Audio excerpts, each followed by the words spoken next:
Pemirsa, saat ini saya sedang berada di Sudin Damkar, Jakarta Selatan. Kita akan bertanya ke dalam mengenai bagaimana dampak petasan dan kembang api terhadap kejadian kebakaran di ibu kota.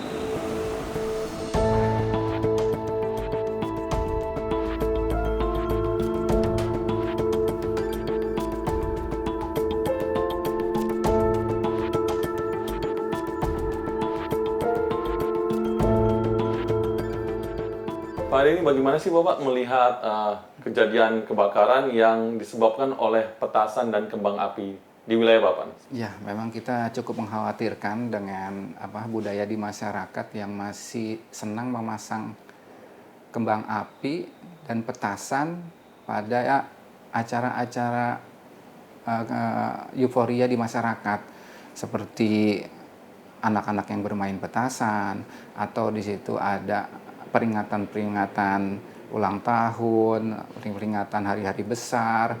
Itu ya, budaya kita masih dekat dengan memasang petasan atau kembang api. Karena petasan dan kembang api ini sama-sama kita tahu sebagai salah satu sumber panas pemicu kebakaran. Kalau di Jakarta Selatan ini bagaimana sih Pak? Situasinya, situasi lingkungannya seperti apa sih Pak? Kemudian potensinya untuk terjadi kebakaran seperti apa? Untuk di Jakarta Selatan, mungkin secara umum DKI Jakarta secara keseluruhan, memang kita kan masih punya banyak pemukiman-pemukiman padat. Yang pastinya di situ masih banyak terdapat bahan bakar yang material-materialnya itu bisa terbakar atau mudah terbakar. Kalau sudah lingkungan padat itu terbakar, yang kita khawatirkan adalah rambatan yang menjalar ke lingkungan di sekitarnya. Jadi awalnya kecil hanya sebuah petasan, misalkan hanya membakar tumpukan sampah atau membakar material-material kecil. Tapi kalau tidak tertangani dengan cepat, itu ya berpotensi untuk membakar material-material bahan bakar di sekitarnya. Termasuk rumah? Ya, pastinya rumah. Di Jakarta Selatan ini masih banyak daerah-daerah padat yang rumahnya materialnya masih semi permanen. Nah, itu luar biasa padatnya, banyaknya material yang bisa terbakar, dari konstruksi kayu, kusen masih kayu, atap masih kayu, dan interior finish yang masih menggunakan material bahan terbakar. Itu semua punya risiko potensi terbakar yang diawali dari petasan maupun kembang api. Kalau catatan dari pihak Bapak nih, untuk kebakaran di Jakarta Selatan, korban dan kerugian fisiknya itu seperti apa Pak? Termasuk korbannya juga? Iya, memang di Jakarta Selatan ini untuk khususnya tahun 2024, itu kita punya beberapa data, di antaranya adalah pernah terjadi di Manggarai. Nah, itu kan lingkungannya padat juga. Ya, Manggarai Itu padat. di situ ya masih mungkin anak-anak masih saat libur sekolah, dia di bulan puasa ini, di bulan Ramadan, bermain petasan, seperti itu. Ya banyak sih awalnya ini kan permainan ya, permainan anak-anak gitu kan. Tapi karena kalau kurang diawasi, ya, dia bermain di tempat yang berbahaya, Nggak bisa terkontrol akhirnya. tidak bisa terkontrol, akhirnya terjadi kekhilafan, ya musibah lah yang harus ditanggung oleh masyarakat sekitar. Itu kan tidak kita inginkan terjadi di lingkungan kita.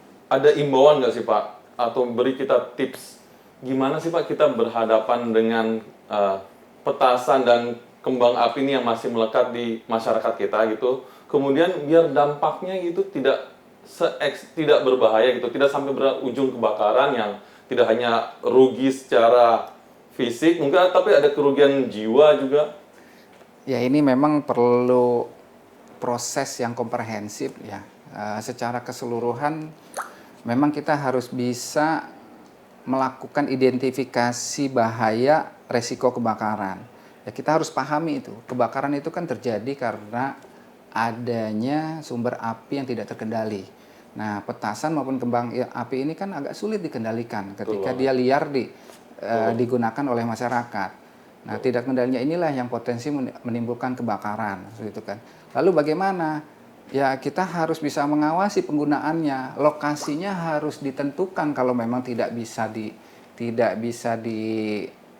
dilarang, yaitu lokasinya harus ditentukan di lokasi-lokasi yang aman dari potensi menimbulkan kebakaran di pemukiman. Berarti boleh dibilang masih boleh, tapi harus di tempat tertentu ya Pak ya, kalau ingin bermain petasan dan kembang api, dan ada pengawasan. Ya, pengawasan. Jadi intinya ini pengawasan.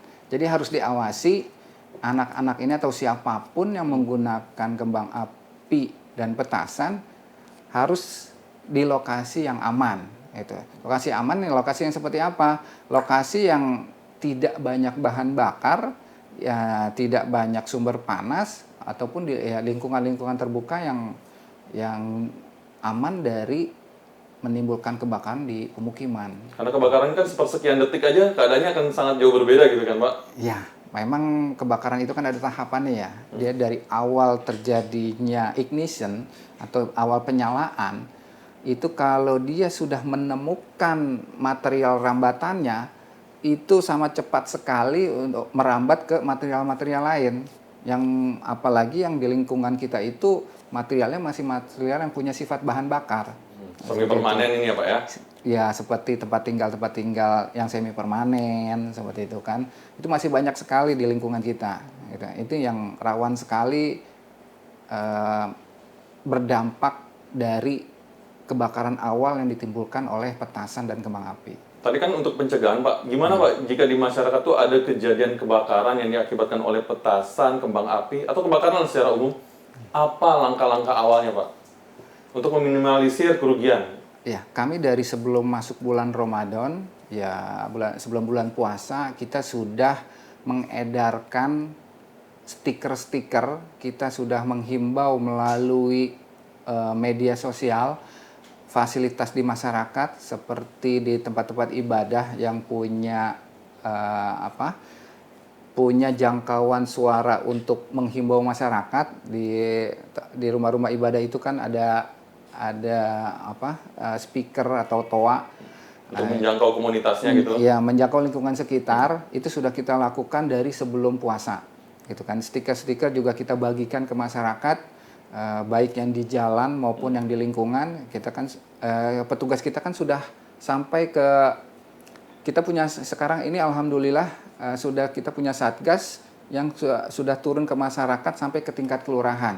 Seperti itu. Dan di tingkat kelurahan itu mereka semua menjangkau seluruh RW dan RT untuk, kalau di kita istilahnya woro-woro, yang isinya itu sosialisasi tentang pencegahan dan penanggulangan dini kebakaran. Pembuatan, peredaran, penggunaan petasan itu pun semua diatur oleh negara. Negara hadir untuk mencegah hal-hal yang tidak diinginkan terjadi di dalam kehidupan warga masyarakat.